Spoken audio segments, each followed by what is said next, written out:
Hi, we are back. This is another episode of the Autistic Voice Project. Voice stands for Validating Our Identity, Culture, and Experiences. And I am Matt Lowry, coming to you from Kentucky. And I am Dr. Erin Findlay, coming to you from California. And depending on when you're listening to this will be a part 2 talking about identity, autistifying your life, scaffolding, and how you can live a healthy artistic life. Yes. Again, we are coming to you from the past. You are listening to this at some point in the future. You may be listening to it immediately after the last episode. It may have been wait, but to give you some sort of place and time, we are recording this before the Cybertrucks gain sentience. So if that is where you are in time, congratulations. I have no idea what that is, but when the Cybertrucks become sentient and Cybertrucks become sentient. Got it. Yeah. Yes. Yeah. This is before that. So we are in the past. I kind of hope the Cybertrucks go the way of the Ford Pinto, personally. I mean, they're kind of already on that track. They are, because they are horrendously designed. They fall apart, and they're so tend to ugly. They are. Ugly. I saw one in a parking lot the other day, and I was like, oh my God, it's even worse in person. Every time I go to the San Francisco airport, there's like some dude bro. I'm assuming it's a dude bro. It might not be, but there's some dude bro who's parked their Tesla, their Cybertruck right near the elevators. It's just like, ugh. Not one of those things again. Yuck. Yeah. If you've got that kind of money, at least be fun about and get a DeLorean. Do something useful with it. Don't buy a heap of junk. No, that's a poor decision. It's a very bad decision. Yeah. And that's not even considering Elon Musk. Yeah, exactly. And at some point, we will probably address the autism that they put on him. I don't know, because there's too much ketamine involved. I'm not an Elon fan. I think that most reasonable people see that is insanity, but here we are. Yeah. But let's talk about identity, because identity is important. In the last episode, we talked about all the obstacles towards getting a reliable diagnosis, all the obstacles getting allistic practitioners, which are the vast majority of evaluators, to see you and to understand you and to validate your experience. Because again, the DSM criteria revolves largely being judged by allistics. Right. Because that's how it evolved. Yeah, exactly. Because there is one professional in a lab coat that knows, quote unquote, all of the things, and then they make judgments based upon that instead of listening to the people who live the conditions. Right. But as we talk, if you have been sent this podcast, if you are enjoying the podcast, if you are 7 or 8 episodes in at this point, this is you're 10 or 11 actually. Oh yeah, well yeah. So we've got many. If you say, man, I really like this, we would call this peer review. Yes. Because if you vibe with us, then you yourself might be autistic, or you might know someone who is. And this is why self-identification is important. And when we talk about self-identification, we're not talking about the people who say, well, yeah, everyone's a little autistic. Like everyone's a little OCD, or everyone's a little schizophrenic, or everyone has an amputee. That's not how that is. We talk about the people who self-identify as being autistic tend to do months, if not years, of intense introspection, second-guessing themselves, taking online quizzes like the CAT-Q and the RAADS-R. Let's take a break. What is the CAT-Q? It is the you're going to make me try to remember it from memory, aren't you? It's the camouflaging autistic something or other traits questionnaire. Yes. And what is camouflaging? Camouflaging is what should actually be called masking, and it's what we do as a trauma response to try to fit in so that we don't get socially ostracized. Yeah, and so we'll go off on this tangent because so one of the a tangent to a tangent to a tangent, because this is the way autistic brains work, because we do this amazing thing where we have several different conversations going at once. And if you follow this, congratulations, you passed the TISM test. But or at least one of them, right? exactly. So this is a thing about not being able to be identified by an allistic, because lots of people, due to trauma, due to repeated instances of being isolated, due to instances of being told how weird you are, all of these experiences cause you to really, really double down on the hello, yes, good to meet you. I am a human, just as you are. Ha ha ha. I have a good time. And this may inhibit you being seen by an allistic. And there's one place in Louisville that shall remain nameless, but if you do a Google search, you'll find it, where I get a lot of referrals from adult women because someone happened to go there and they spent 18 hours doing tests, including the Wisconsin card sorting task, which is a dementia test. She spent like $8,500. And she was told that she couldn't possibly be autistic because she wore makeup, drove a car, and has children. And in the review of the place, she said, I wasted so much money. I wasted so much time. Please go see Matt Lowry. Matt Lowry gets it. So thank you, place, because I get lots of referrals from that. Because, again, people do research. People go online, and this is a well-guarded secret of the industry. Allistic people don't do research on whether or not they're autistic. Autistic people do research on whether or not they're autistic.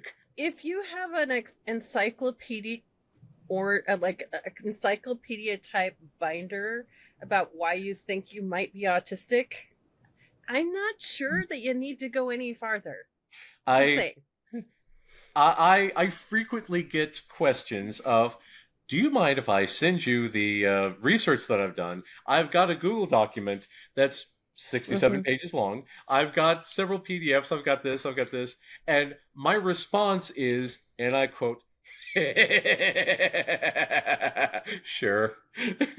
Because again, that's an autistic thing.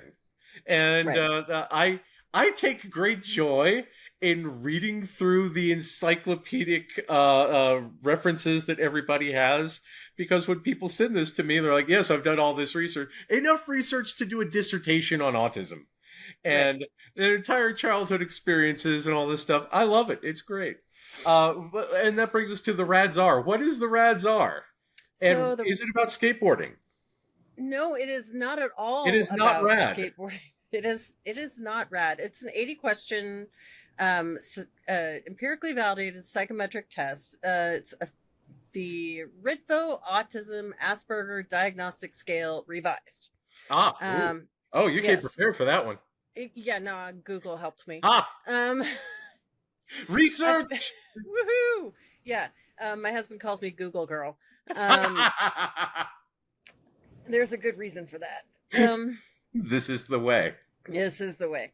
So it's an 80-question test that asks you about things that happened, and ways that you are in your life as a child and at your current age, and whether it was the same then and now or different then and now, and so it's one of the tests that's often used as a screening measure, and it's not bad. It's not great, and the if you're taking the RAADS-R, and you find yourself saying, well, it depends, and you want to like outline this set of circumstances versus that set of circumstances and why none of the questions and none of the answers exactly fit, or if you're reading the questions and you're like, okay, I understand every single word in that sentence, but what? Yeah. Those are common reactions of autistic people to the RAADS-R. I love it. I love it so much. I love it when people say, I was taking the test and I have all of these issues with it. I'm like, no kidding. Okay. Yeah, thanks. Yeah, Right. and such a green flag. It Yeah, is. It is. yeah, yeah. And this is the thing, because the people who do the research understand the barriers that a lot of people have towards getting good autism evaluations. So Yes. they prepare in advance for it.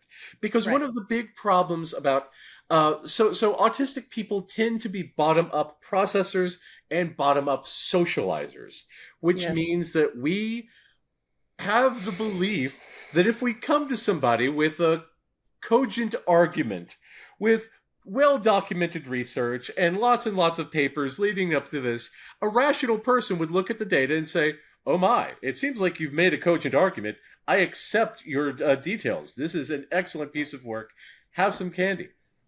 Right. But in fact, what often happens is assessors, particularly allistic assessors, sorry, allistic assessors, Especially I'm sure males.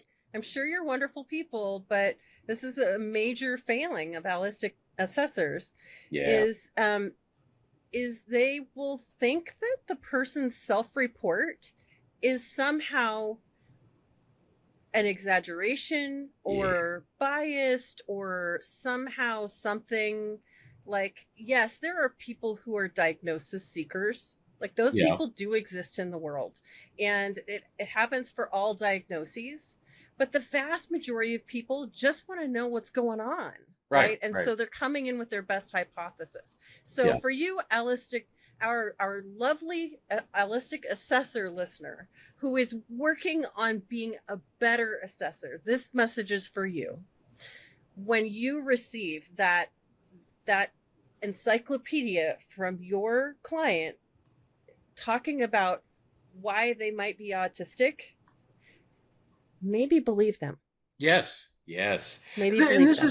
this is the thing that kills me about it, because uh, I, I frequently say that I attend autism trainings for the same reason Statler and Waldorf go to the Muppet Show, because So you can I heckle? yes, because there are some allistic assessors who are who specifically state that autistic that women are unreliable reporters, and even today will take information from the woman's spouse or the woman's parents over her word because Yes. she might not be reliable. This happens in As the an medical adult, field too. yes, Tremendously, especially around pain. Just yeah, for anybody who is woman identified, women's pain and women's medical issues totally fucking ignored by yeah, and we're going to be talking about medical self-advocacy in a future episode, which I'm yeah, excited about because I have a bone to pick there and we have an yeah. awesome guest. um but yeah, just if you're woman identified, it's a battle, and Yeah. that's true whether you're going for an autism assessment or whether you're going for medical treatment. I frequently, again, how we say that, allistic assessors might miss a lot of this stuff, but if you go to Yes. an autistic assessor, it's sort of the difference between going to a cis male gynecologist versus someone who has some ovaries. And because, a cis male gynecologist might say, yeah, I hear periods are rough, take an Advil, instead of saying, oh, so you feel like your insides are being ripped out, huh? Yeah, I've been there. Yeah, I've had my insides ripped out a few times. So it's the difference between hearing it or reading it in a book versus actual life experience.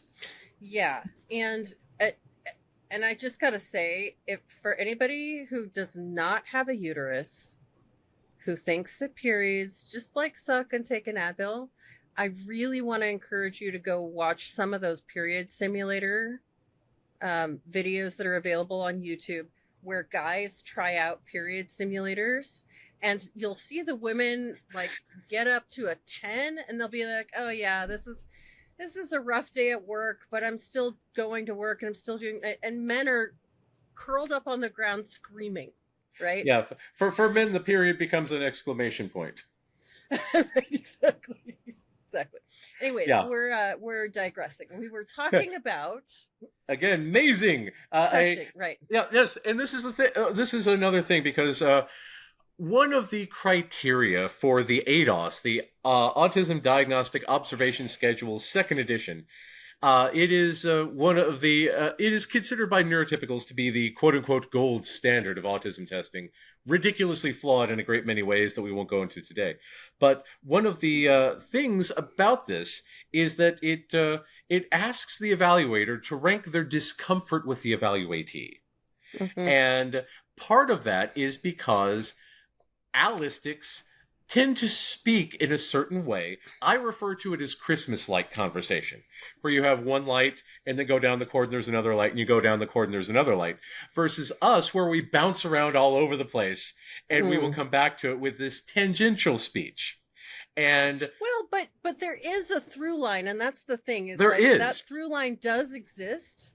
It's not just tangential speech, because there is a central core. It's just not always obvious to the other person. That's the thing, because we can have 3 or 4 through lines going through at the same time that we bounce back and forth to and have a multi-layered, multifaceted conversation because of all the data that we process. All these areas of our brains are lighting up, reminding us of anecdotes, reminding us of funny goose jokes, reminding us of all these things that are somehow on topic that bring a richness to the level of the conversation.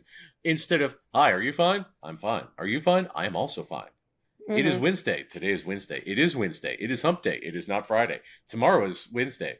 It's Thank just... God it's Friday now. Exactly. And this, when I talk with people, and again, I usually start off with the whole, hi, how are you? I'm fine. Are you fine? I'm fine. Are we fine? Until I say, so tell me about your life. And then they just kind of look around the room puzzled because they weren't prepared for something like that. And I'm like, haha, just kidding. That's a bullshit question. And then we get into real stuff. And then the more people get excited about it, the more off topic we get and the more into the weeds we get. And they start bringing up, oh, yes, like this. Have you seen this? Taylor Swift, blah, blah, blah, blah, all this other stuff. And then I'm like, there's the vibe. There's the vibe. And allistics can't do that because the vibe is not quantified in the DSM. Right. But when you're coming to self-identify, the vibe matters. The vibe, It does. If you have a whole bunch of autistic friends, look in the mirror, my friend. So this is again what we call peer review. Because it's a self-selected group that you're in. When you're in school, did you know that the number one factor in neurotypicals making friendships is commonality of the first letter of their last name? Because they sat next to each other. There's a research study about that. The logic makes sense, except that that's not how friendships work for me. But right. And again, that's the thing, because allistics will be sat next to each other, and due to proximity, they'll say, "Ah, yes, we are now friends." Blah blah. But because we have very intense interests, because we tend to be, when unmasked, very intense people, we tend to gravitate towards friends who understand that, who also like the same thing, who have the same intensity, who have the same level of need of, accommodations in a friendship, who are okay with not talking to each other via text for a month, getting together, talking for 12 hours straight, and then not seeing each other for another year. Because, we do things like this. There was going to be a movie about autistic relationships made by an autistic man at Warner Brothers, but it was shelved.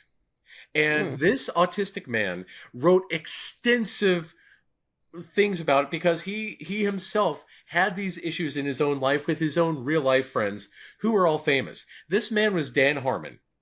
He wrote this movie. He also wrote Community. He did Rick and Morty. The movie was Lego Batman 2, because Lego Batman was written as autistic coded, and he and Superman would get together, but they had these, friction things as Batman and Superman do. And he made it explicitly autistic in all this. But again, it was shelved when David Zaslav came in, because David Zaslav is the enemy of all art. Mm. But this Yeah. is when you find your people, you self-select the people that you want to be around you. If you like rocks, you find other people who love the rocks. Mm. If your kids get along, then you say, "Oh, well, we'll meet up with the parents. Oh, hey, they also have a collection of vintage video games. That's pretty neat. Let's get together for D&D night." Right. And all of these things, you are more likely to find other people that you vibe with. And then when people come in for an evaluation, they say, "I don't know, I feel pretty normal. All of my friends are just like me." It's like, well, here's the fun thing. Here's a memo And for your entire friend group. yeah, and this is why I don't advertise, because again, as soon as you find one autistic person, all of a sudden the entire friend group, the entire family, the friend group's family, everybody is like, "Hey, Matt picked up on something. You may want to go talk to Matt." It's like watching Professor X go into Cerebro Yes, and yes, all yes, the yes. points just light up around. Exactly, Like, exactly. hello. And this is the thing, because they so like the CDC estimates currently are like 1 in 18 children will be diagnosed with autism, but that doesn't take into account the parents. It doesn't take into account the siblings, the parents' siblings, the cousins, the aunts, the uncles. So with that, one person estimated that the number might be as high as 20% of the population might be autistic. Mm-hmm. Because it's just do that. we've lost an entire, well, several generations were not made aware. They just coped the best they could. You might, your grandpa might have an extensive model train collection, or extensive stamp collecting, or coin collecting, or works on the railroad. The Kentucky Railway Museum is a fantastic place to go and just vibe with autistic people, because every time we go down there, inevitably, you'll say, "Hi, how are you? Hi, would you like to see about the restoration of a diesel locomotive?" And I'll be like, "Hell yes, I would. Show me this diesel locomotive," because that's the small talk. Right. It's Exactly. beautiful. Right. And this is why the self-identification is important, because if all of your friends are autistic, and if you vibe with all of these friends, you yourself might be autistic. And in doing so, you might need to live a more autistic life. And in doing so, you might need some structure. You might need some scaffolding. You might need some accommodations for yourself, for your children. What is this whole scaffolding thing? And because people might hear the word scaffolding, and either A, they don't speak English and none of this is making sense at all, or B, they recognize that when you do construction, you put up all these ladders and platforms and all this other stuff to reach the high, hard to reach places, instead of standing with 1 foot on a ladder and almost dying. What is scaffolding? So in the psychological sense, scaffolding is support that goes around a person's sort of natural way of functioning to help them function in systems that are not built for them. Which is incredibly important, because we live in a world where very few systems are built for us. Yeah, right. So, I was actually having this conversation with someone not too long ago. If you're talking about scaffolding for cleaning a room, for example, okay, the unscaffolded version is, "Matt, go clean your room." Oh God. Right? Oh, that's my worst nightmare. How the hell am I supposed to do that? Panic response. Yeah. Panic, yeah, the amygdala's screaming at me right now. Right, exactly. The scaffolded thing would be like, "Okay, Matt, let's go into your room. First, let's talk about what clean means." Ooh. Right? Ooh. Operational definitions there. Right. And not just operational definition, but an operational definition that is concrete. Ooh. That is written down. Right? We are very pragmatic people that like consistency in language. Yeah. And better yet, if there's a way to have a photo of the finished product, that's even better. If you don't have a space that's already clean, then don't worry about that part. But if you tell me to clean my room, I don't know if you mean vacuum. I don't know if you mean pick up clutter. I don't know if you mean scrub the walls. I don't know if you mean dust the overhead fan. I don't know if you mean clean the windows with Windex, or if you mean all of the above. I don't know if you mean make the bed. I don't know if you mean change the sheets. So you got to have a definition. And especially if you're a parent working with a child, right? You got to have a definition that the kid understands. Yeah. Right? Because otherwise the kid just goes in the room and says, all right, now what? Right. Or says I'm done, or won't do it, or whatever, or does a little bit and doesn't really realize or know why it's not working. Yeah. Okay? Yeah. So another part of scaffolding would be, so again, I'm kind of thinking about it in a parent-child scenario right now, but we can adapt this for an adult self-scaffolding or, partners scaffolding for each other. But for a parent, the assumption that I'm operating from right now is that the parent has more skills than the child in theory, this particular area, which may or may not be true. But again, this is my operating assumption for this example. You notice how many specifiers I'm giving you? Just there you go. Such is the way. Such is the way. I'm doing what's called modeling right now. Yes. So if you're a parent scaffolding this kid, cleaning their room, right? You create a written list of what each means. Mm-hmm. Provide visual examples if at all possible, even if it's not in the same room, so that the kid can start to, equate, like, this is what it is. Then, if the kid doesn't know how to do the thing, you're coaching them through the thing, right? So if they don't know how to wash a window with Windex, right? Don't just get mad at them because they didn't do it or didn't do it right. You show them how to do it. And this is a big thing about, like, just about any task, because why would someone be psychic enough to know how somebody wants you to do a thing unless they explicitly tell you, show you, demonstrate all of this stuff? Yes. And if something is a task that's familiar to you, you may not need it broken down into small steps. But if it's a task that's new to someone else, no matter how old they are, they will need the small steps. Yeah. Right? Just like people generally have to learn letters before they can write paragraphs. Right? Yeah. So you have to have the components, and you have to help the kid learn what the components are. But here's the thing, like, if there were one thing that I could get into people's heads, it would be this. You doing it for them does not help them remember how to do it. Right. So if I'm modeling it for you, right, like I am right now, then you're only going to learn how to recognize it when it's happening. Yeah. Right?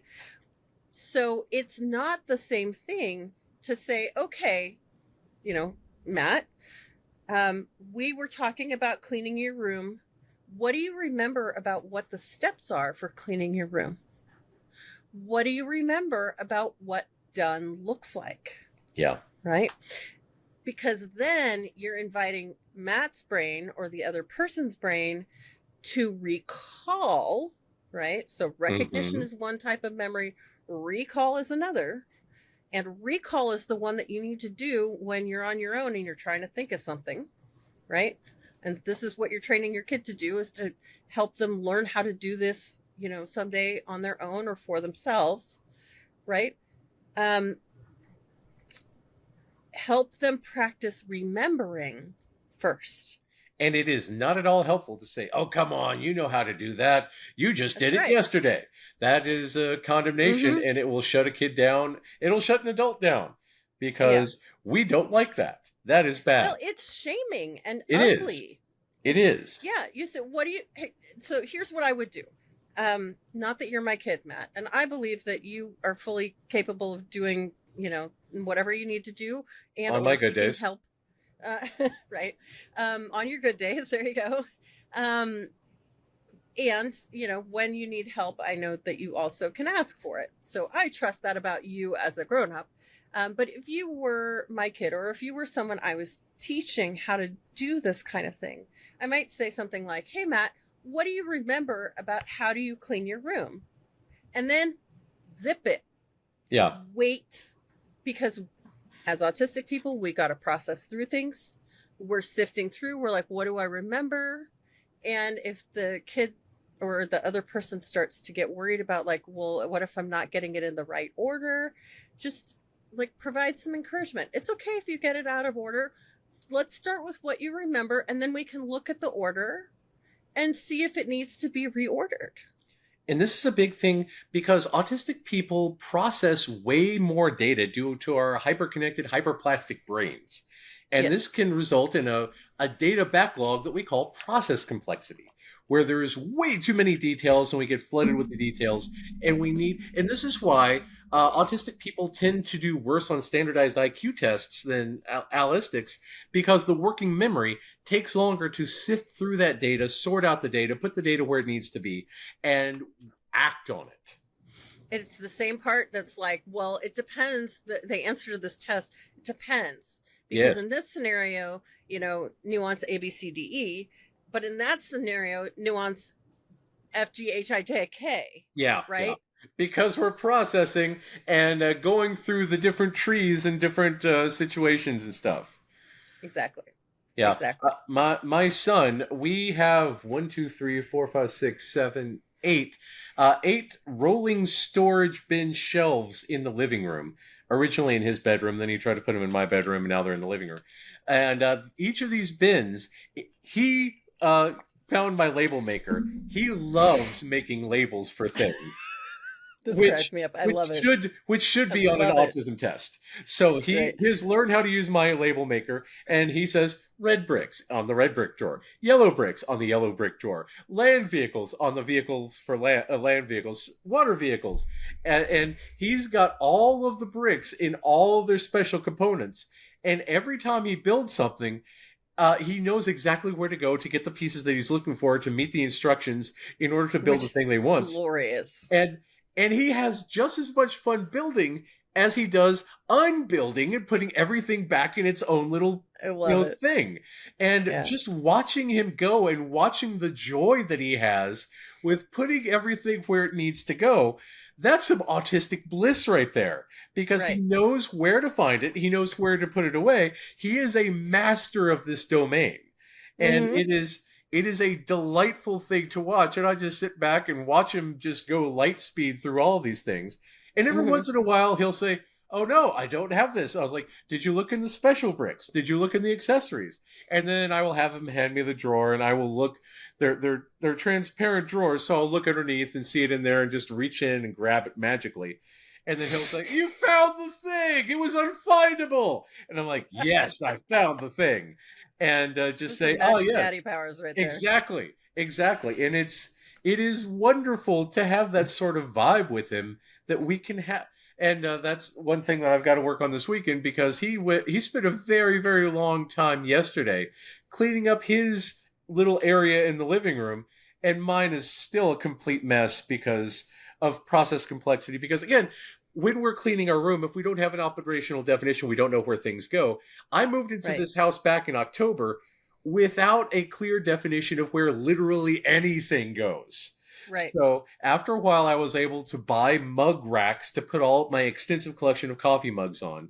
I was able to figure out where to put my coffee, where to put my tea, where to put my mugs, where to put this, where to put that. And I'm still looking at, I just yesterday, I put up 2 new shelves over the TV, and I ordered little stands from Etsy to put my Game Boy Advance, Game Boy Advance SP, Nintendo DS, Nintendo 3DS, and all the permutations thereof on. So I was like, I would like them to be displayed. At no point in history have I had them all displayed anywhere. I'm developing a brand new system that takes effort, that takes energy, that takes money. So I am still working on developing all these brand new systems and things.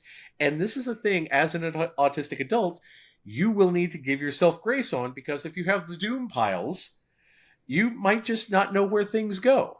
You Right. you might need a new system because it turns out, oh God, this is, oh man, we're at time now, but we need to have another episode about why we don't form habits, Oh, yeah. because that's not we don't do that. That's not how our brains Well, work. we kind of do. We kind of We do. have But we have let's systems. talk about that. Yes. You know, Yes. we'll do that next. We'll do that next, but we will talk to you when next we see you in the future. Yes. Have a good one. Bye.